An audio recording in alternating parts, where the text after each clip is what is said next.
Lorsque nous avons commencé les activités, on avait plus de 60 patients. On avait eu des personnes avec des brûlures de deuxième degré, avec des espaces étendus, les plus graves avec 50% et les moins graves avec 10%. On a eu des plaies, les plaies qui étaient déjà suturées, mais qui étaient des plaies dues par les machettes et des cas de fractures ouvertes dues par arme blanche ou par arme à feu.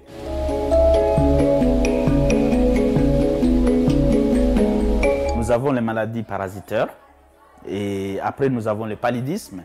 Après le paludisme, nous avons les maladies respiratoires aiguës et nous avons les pathologies des douleurs généralisées parce que les conditions sont difficiles pour les patients et ils se plaignent beaucoup de douleurs généralisées.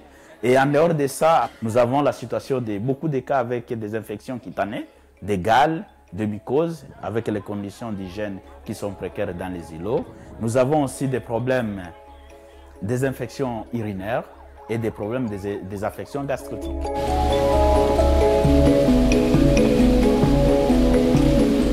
La première chose était de donner le moyen nécessaire pour assurer les soins des blessés. C'était des kits de soins, de pansements, les kits de prise en charge. Et là, on a disponibilisé par les structures des formations rapides pour faire des pansements assez bons. Et ensuite, dans la communauté et mettre les soins primaires.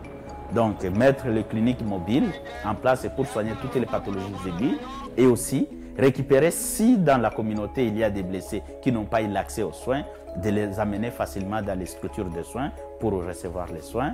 Et ensuite, en deuxième ligne, au niveau des hôpitaux, faciliter que les soins soient gratuits à tous cas qui sont référés.